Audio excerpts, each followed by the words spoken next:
button when you come into the live stream. By hitting that thumbs up button, you'll not only get the YouTube algorithm to pick up the video to spread it around for more people to join in, but it also lets me know that the Wi-Fi is not connected and that we're getting good stream going through. So hit that like button. We're talking about the new monetary policy today coming from the new Fed governor or new Fed Chairman Warsh and what it is that he's going to do for this economy. Now, many people think about the Federal Reserve and what it is that Donald Trump has been asking for and pushing for ever since he's pretty much become president, and that is to try and lower interest rates. He has been calling Jerome Powell a moron, an idiot, doesn't know what he's doing, very foolish, a, I don't know how else to describe it, but ultimately says that he's a very unintelligent person for not lowering interest rates. But then the person that we actually give for a Fed chairman is probably one of the most hawkish Fed governors out there, or amongst the Fed people out there, the governors, the people who are in charge of monetary policy. Warsh is very much inside of the idea that they should be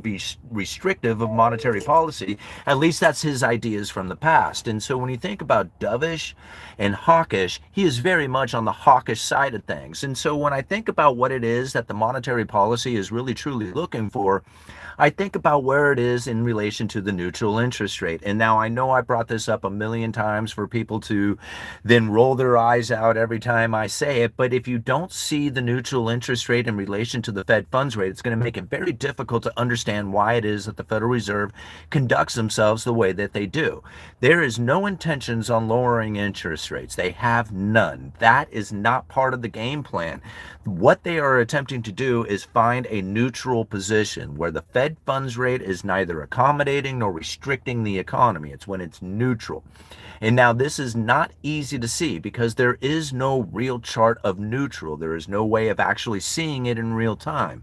Now you can have estimates of neutral, you can have assumptions of neutral, and then you can have like them telling you we are here or there or wherever it's at, or you can look at it from a particular way.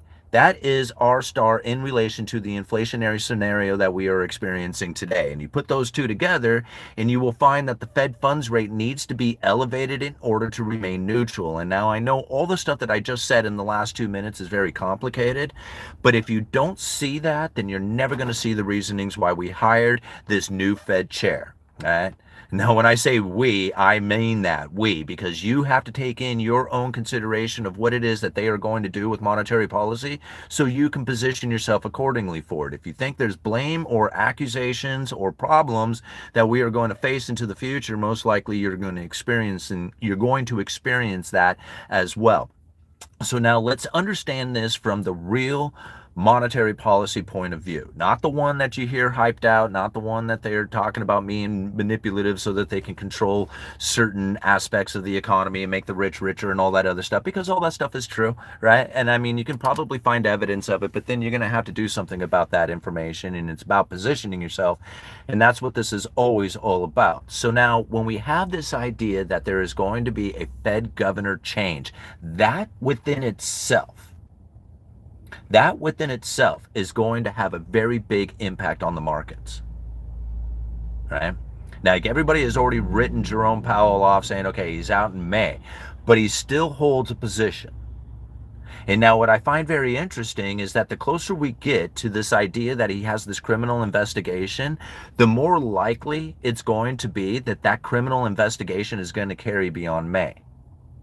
Here's something that's very interesting about that, is that if this criminal investigation is carrying on, the Senate has already basically said that they are not going to approve the new Fed chair.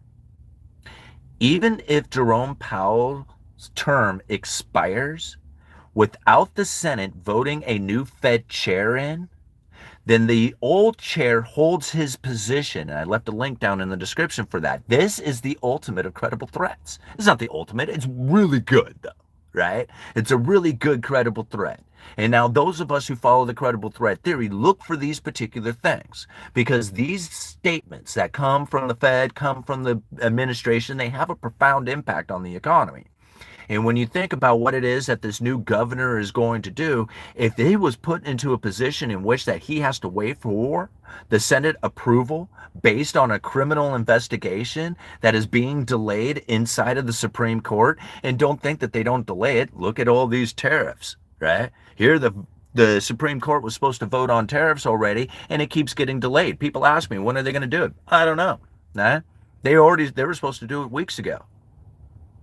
But yet here it is, every single week goes by, and we have no decision made by the Supreme Court. There could be a very real possibility that these tariffs get voted down by the Supreme Court, and that there would have to be massive redistribution of all that tariff paid funds back to the corporations. You don't think they're going to reimburse you, though, right? Like, that's not going to happen. This is an easy way to stimulate the economy, right? Relieve the tariffs and bail out the corporations by giving their money back. This is how they conduct themselves now. It's not the traditional forms. Like, everybody thinks that the administration or that the Federal Reserve has the people's best interest in mind, like the working class. We're the backbone of the economy. They have to do something to make sure that we're okay. No, absolutely not. Nothing could be further from the truth. We are now left behind. We are not important to the economy, not important to the administration, and not important to the Federal Reserve. The working class individual is not important. The only thing that you're important for is flipping the burgers, driving the trucks, loading up the 2x4, swinging the hammer, stuff like that. But as far as important for being a consumer, you're not it. In fact, if they are not consuming, you don't have a job. So they have to increase their consumption for you to go to work. And that's kind of scary to think, because the consumption is now moving to the top 20% of household incomes. It's not just moving to the top 20, it's going to concentrate even closer to the top 10%. Where they're going to be doing even increasingly more amount of the consumption, leaving the bottom 90% of the people without the ability to consume at all. You'll be working your day jobs to just buy the necessities of life. And if you wanted a job that paid more, they're going to have to consume more, which is going to drive the inequality even more. You see the problem that we're facing here? There's no solving this, by the way. There's no solving this, and people seem to think that there is economists out there who have described ways of being able to solve this. They're wrong. And I don't mean to be like, they don't know what they're talking about or don't know what they're doing. What they are not taking into consideration is the Cantillon effect. And if you have ever increasing amounts of new money pouring into the system, which I guarantee you is going to happen, there's going to be separation between the rich and the poor, and there's nothing you can do to stop it. And so these people are like, well, maybe we can just tax the rich more, and if we just gave the money to the poor, then everything would be hunky-dory. They're wrong. No, it's not going to work that way. It's never have worked that way in the past, and it's not going to in the future. And to think that they're going to turn the new money off is, it's possible, right? It's a very real possibility that they could turn the new money off, but they're not. They won't. It's going to be ever increasing amounts of money, debt, war, and separation between the rich and the poor. How do you deal with this? This is the point, right? I see it all the time. People say, what is this new Fed, president going to do? Nothing. It doesn't change anything about the monetary policy. The monetary policy is being conducted in a way that has been for like decades. It doesn't change with new Fed governors or presidents. I don't know why people seem to think it does. It doesn't change with administrations. It doesn't change with any of that stuff out there. The problems that they talk about are something that have been communicated through the Fed statement long before they actually occur. The great financial crisis wasn't a surprise to the Federal Reserve. The communication on the mainstream media made it appear that way.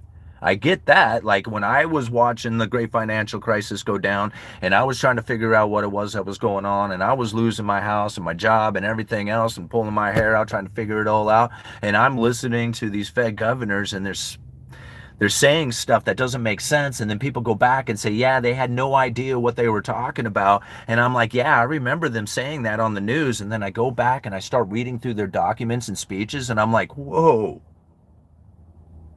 this isn't anything like they were talking about on TV. This isn't anything like the other economists are talking about. Why? Why is this happening? I don't get it. Why is this communication to the other central bankers exist and nobody seems to talk about it? So I started diving into that information, and I started realizing, man, the communication about monetary policy is the monetary policy. It's not about interest rate adjustments. That's not the point. Right? Interest rate adjustments is a real thing, but it's not nearly as powerful as the communication about it is. The communication about what it is that's happening is by far the most powerful tool that the Federal Reserve has. And if you think about it, this switch, this regime change of monetary policy is an incredible tool. And if they can hold on to it as long as possible, remember, the Fed chair doesn't change anything about Fed policy. Nothing. He's the communicator about it. He speaks on behalf of the FOMC. He could say, I want to lower interest rates. I am very much in favor of lowering interest rates. My vote is to lower interest rates. And the rest of the FOMC would raise interest rates, and he would have to be like, really? All right. And then he would go out there and communicate about raising interest rates, even though he wanted to lower them, because he is a voice for the FOMC. He's the spokesperson for them. That's it. Okay. And so now when we think about it in that fashion, then it makes no sense at all to change him and then think that there's going to be a change to the monetary policy. It doesn't work like that. All right? But people don't know that. They have no idea. Look at every single article you're finding on the mainstream media now talking about all the changes that are going to happen to the Federal Reserve. None. Zero. The only thing that's going to change is the person's voice. Now, if you can hold on to the expectations that people have about this change, right? This profound change that's going to happen to the Federal Reserve with the changing of a chairman, if you can understand how powerful of a message that is for the mainstream media, then you can understand how the credible threat theory works. Because me personally, I know there's no difference that's going to happen to the Fed's monetary policy with Warsh. There's none. Zero. No change. Right? But nobody out there in the market believes that. Nobody out there, as far as the economists, nobody out there on the mainstream media, nobody believes that. They all believe that there's going to be a profound change. Great. Now that I know that there isn't going to be a change, but they believe that there is going to be a change, there's going to be a communication about it that's going to have a profound impact on the economy.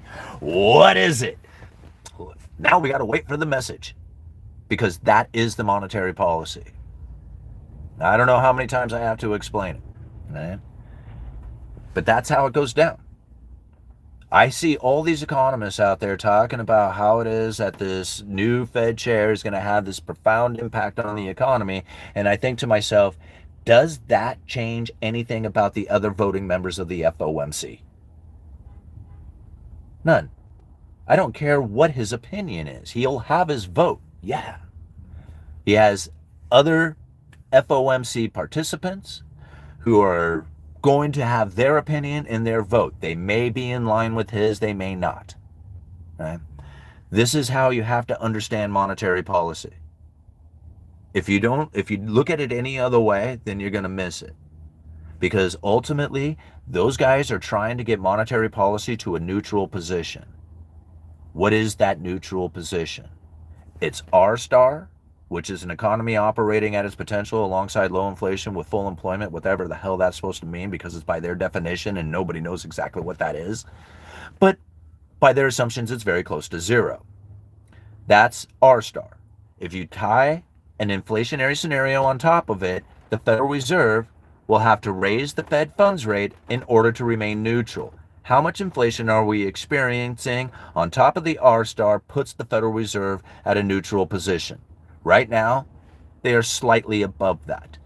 If for whatever reason there was an inflationary shock, for whatever reason, right? Remove the tariffs, add more tariffs, I don't know, something breaks out, I don't know, right? If there was an inflationary shock that took place into the future, it would raise that inflationary scenario on top of R star, and it would put the Federal Reserve at neutral. They wouldn't have to change a thing, right? They wouldn't have to change a thing, and they would be at neutral. Think about that for the economy. Who is that benefiting? Who is it going to benefit the most? Who is it that they are focused in on in order to create economic activity? Who is going to be responsible for doing the economic activity? All this is in help and benefit and is a bonus to the top household incomes. You can see it. Just go and Google it anywhere. 20% of household incomes are doing more consumption. They're living it up. They're doing ever increasingly better. Ask anybody who has assets out there. How's your job doing? Oh, not that great. How's your portfolio doing? Oh, wonderful. Right? This is that K-shaped thing that they're talking about. It's not K-shaped, it's two economies. It's a two-tiered economy. Asset holders and then people who were working every day thinking that that working job was going to be enough. Right? They're here, stuck at that level, while the asset holders continue to rise. That's where the focus is. It's unfortunate. Right? There's nothing that's going to change about that, because if they want people to have a job, right?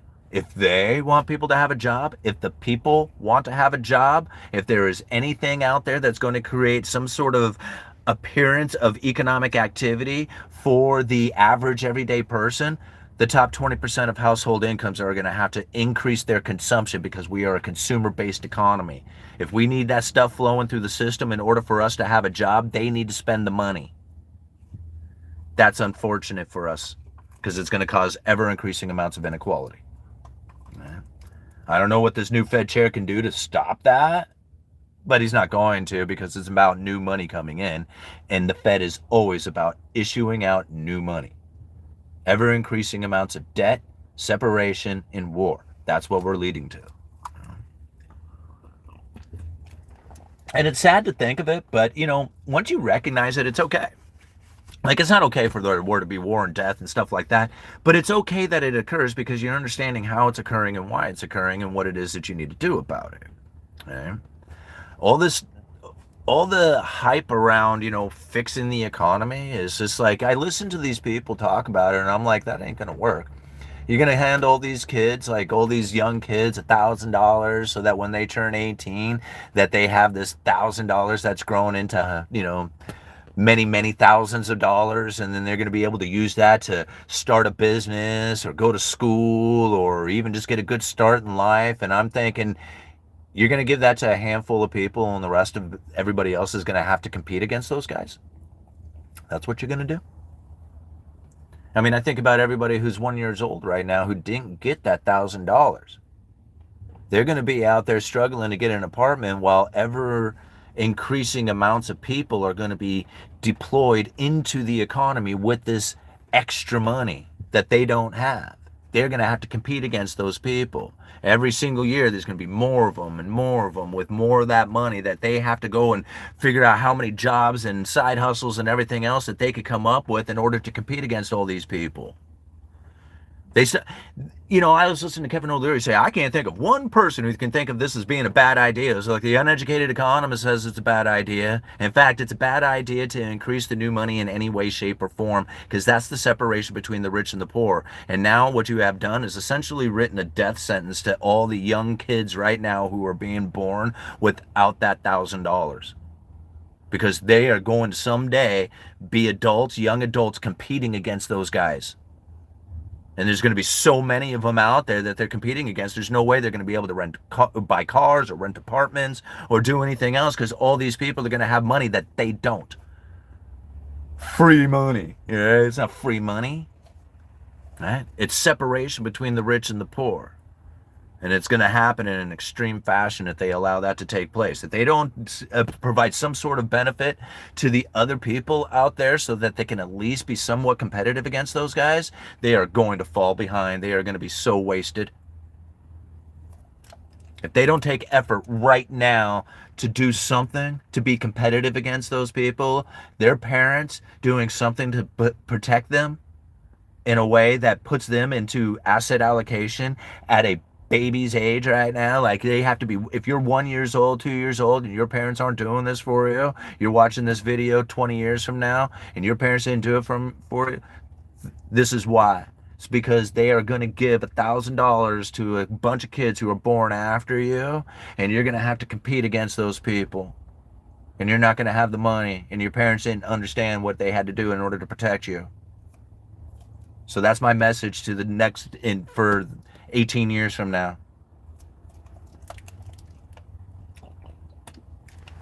It's one of the scariest things I can think of for a young individual. If you're going to be born here in the future, hey man, I mean, you got a shot. You're going to be on the first initial wave.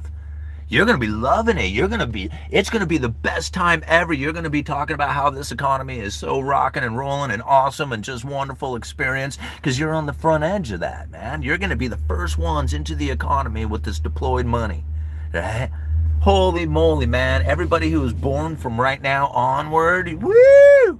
Party time, right? You guys are going to be stomping the faces of everybody who was born before you.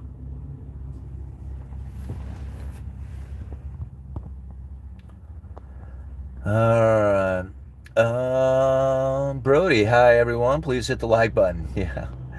All right. Wow. 1,000 will turn into 20K, but 99% will be inflation worthless.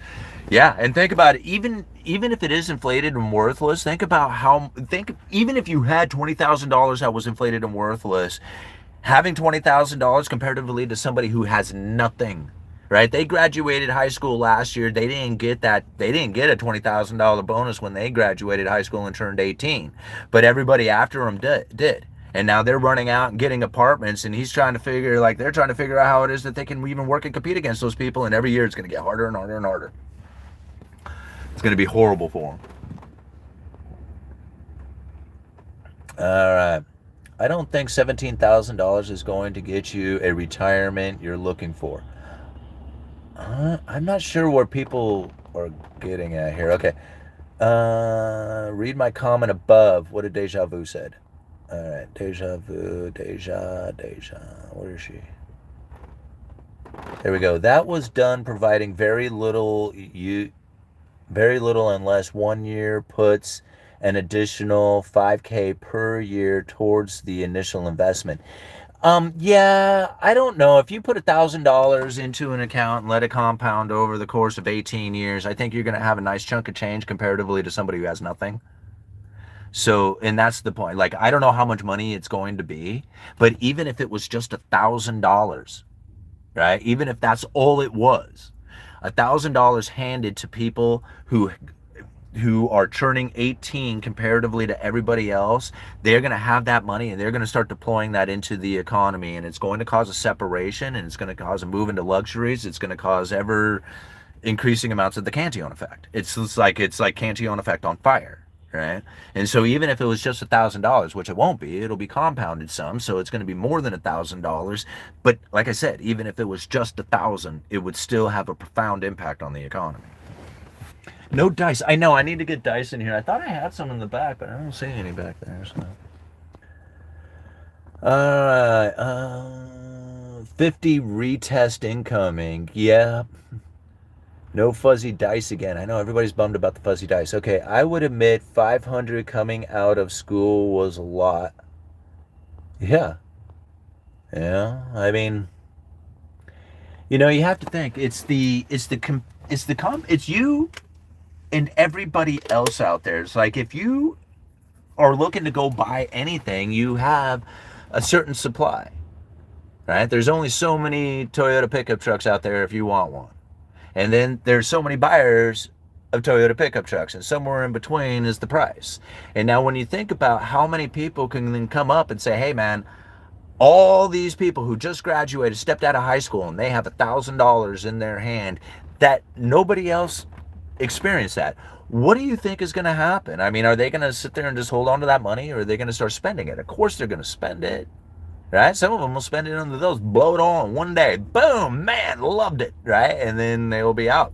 Others will have smart parents who says, hey, if you take that right now from this age and continue to operate with the compounding interest thing, you're going to be a zillionaire by the time it's over, and you can kind of be just a dumb shit your whole life and not really have to really question what it is that you're doing, just as long as you stick to that, right? There's going to be both of those. Now, can you think about the extreme separation that's going to happen? Here you got a set of parents who are understanding, saying, hey, we're going to put $50 towards this account for our kid the entire time. When they graduate and they have that money and they have this huge chunk of change that they can then go and operate with comparatively to somebody else who had nothing at all. This is the separation at its finest. Like, I don't know why people seem to think it's a good idea. I mean, it's a good idea for the individual person. I totally agree with that.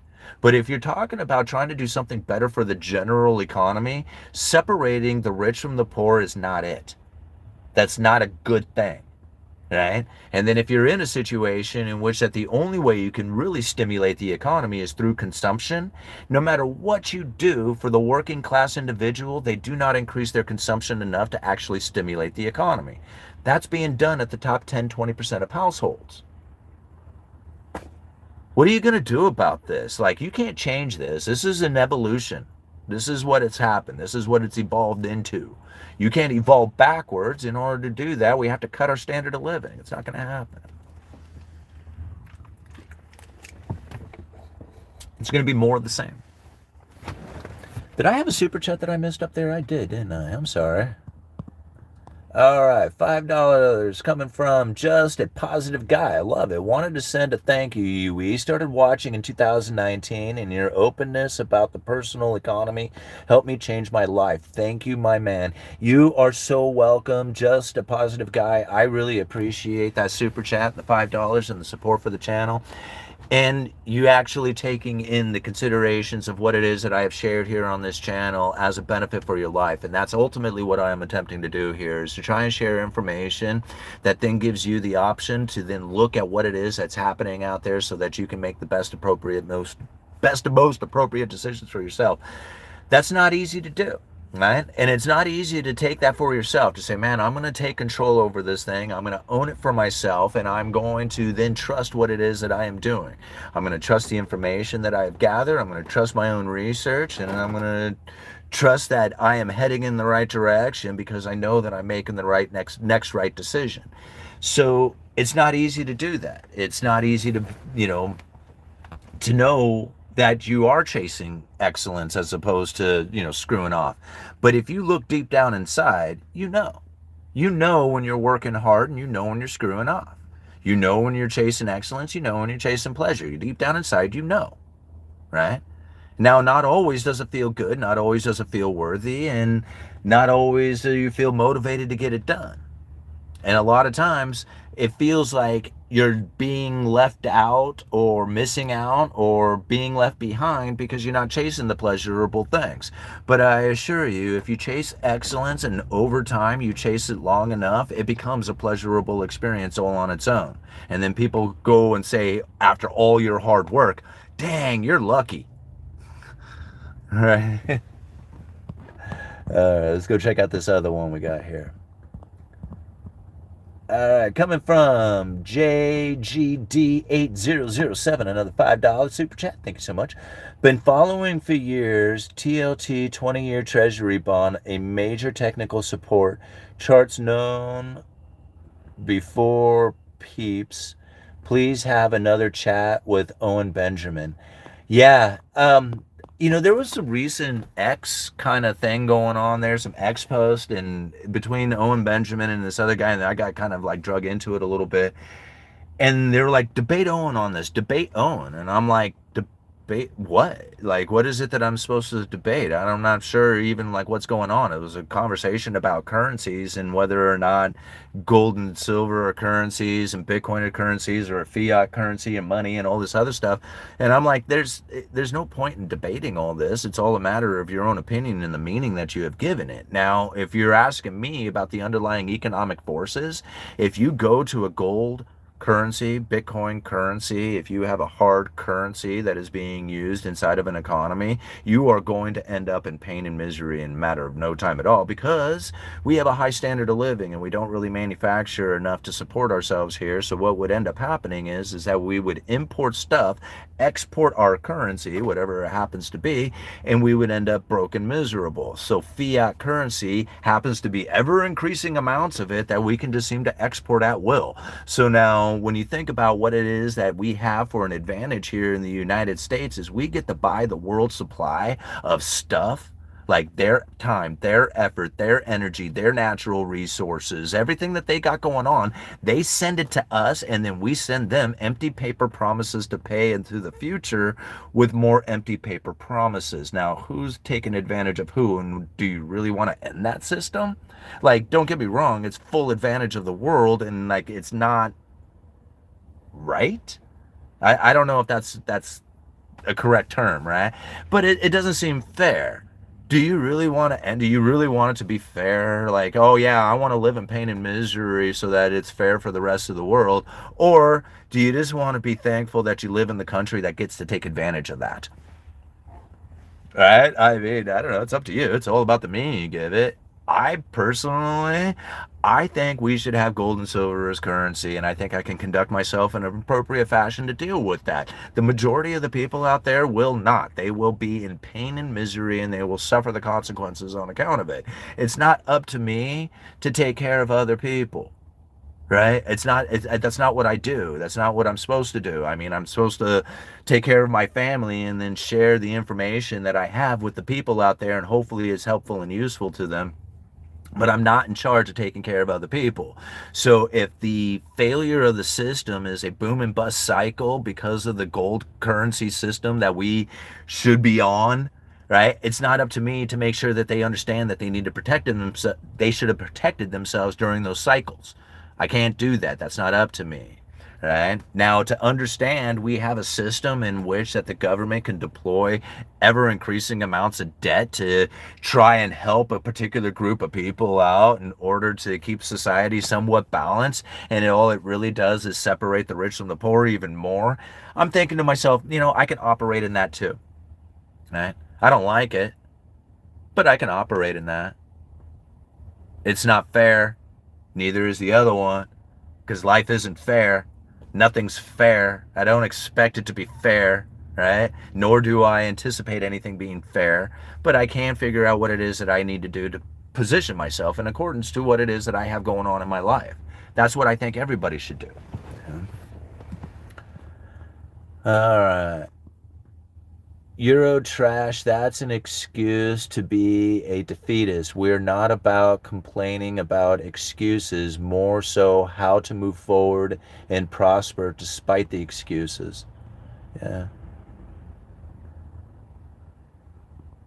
that's really it, too. Love the channel, man. Thank you, Craig. All right. Hisbama, you are contradicting your. Oops, there's conversation happening there. Okay.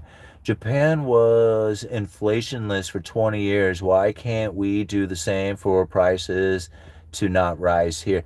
Well, okay. Is that Moses? What do we got? Moses? Okay. Here's the thing, man. I understand like the position that you would have as far as want to have like a deflationary environment or at least a non-inflationary one. That's a major problem for the Federal Reserve. It would not be a problem if we were on a gold standard because that's ultimately would be the characteristic of a gold standard. But we're not in a gold standard. We're in a fiat debt-based currency. And so to think about currency holding value is very illogical. It doesn't do that, right? Currency is meant to do one thing: transfer goods and services to other goods and services, and that's it. Like any other expectation of it is probably going to be very painful experience because it doesn't do anything else. That's it. Transfers goods and services to other goods and services. And so the problem that we face with this is that, well, I worked for this money and next year I won't be able to buy as much stuff with it. Maybe not even next year, just in a few months, right? And this is the major concern that people end up having about an inflationary environment, is that they don't like that. Now, the problem that is faced by the Federal Reserve is that without an ever increasing amounts of an inflationary environment, they will have deflation. They cannot possibly maintain an exact level. It's not possible for them. There is never going to be a time when they can do that, right? It's not a thing that can happen with a debt-based currency. Ultimately, is because there's either debt being issued or paid off, and that will fluctuate the inflationary scenario. So there's no way that it can be maintained at a particular level. That's a gold and silver trait, right? That can be maintained at a particular level somewhat, right? You have booms and bust cycles off of it, but the pricing stays somewhat the same. Fiat currency, you can't control that because there's ever increasing amounts of debt and then paying off of that debt alleviation. Okay, so here you have this problem for the Federal Reserve. If you have this ever increasing amounts of deflation that is happening, it spirals out of control, problems with employment, people are suffering the consequences, and you have like pain and famine and, depression and death and all the other craziness that happens from that. So they have to have ever increasing amounts of inflation. The problem that the Fed was facing is that the interest rates had fallen so low that it wasn't creating an inflationary environment. That's crazy to think, I know. The Federal Reserve, printing of money, low interest rate environment, and no inflation, or very, very, very low inflation. And so, how is this occurring? Well, this is a very deep understanding coming from Dr. Lacey Hunt, but I'm going to explain it as simply as I can. A low interest environment has a very low return on capital investment. So, very much like we are experiencing today with the asset holders and their elevated interest rates getting a higher return on their capital investment, getting to deploy that back into the economy as a consumer. They are the consumer because of the asset that they hold and the elevated interest rate. We don't experience that same thing. The elevated interest rates makes it very painful for us to borrow money in ever increasing amounts in order to go out there and participate in life. Okay, so now that we know that low interest rate environment creates a problem with capital investment return. Now think about it again from this way. If you had high interest rates back in the early 80s like we did, and you were inherited $1 million, you deployed that $1 million to government bonds, you got a really good return off of it. Interest rates were really high. 10-year bonds were paying like 15% or something. You got $150,000 a year off of your $1 million investment. Today, if you were to take that same strategy, you would get like 40 grand, right? Now, that's a lot of money. Don't get me wrong. It's 40 grand, but it's nowhere near $150,000. And it's certainly not the same as $150,000 back in the early 80s. 40 grand really isn't that much money. And that's not a real good return for a $1 million investment with government bonds. So this low interest rate environment actually has a slowdown in economic activity and slows the inflationary scenario, right? Being somewhat elevated is different, but the lower you go to zero or the closer you get to zero, the more deflationary pressures occur because of it. I know this is complicated, I know it's difficult, but once you see it and you understand it, it makes a lot more sense to why it is that the Federal Reserve was suffering the consequences of a low inflation environment, even with low interest rates. Go and read Monetary Policy Strategies for a Low Neutral Interest Rate World, given by John Williams, November of 2018. It explains it, right? Deflation and how to prevent it from ever occurring is another good Fed speech delivered by Ben Bernanke of November of 2002. Those are two speeches. If you internalize the information within them, it's going to tell you a whole lot of reasons why it is that a deflationary environment is going to be very painful for not only the people, but for the Federal Reserve and the ability to stimulate the economy. And that elevated inflation and inflation expectations is definitely the position in which that they want to be in order to conduct monetary policy using their words more than their actions. You can't move it if it's down at the lower bound of zero, and you certainly can't talk about it.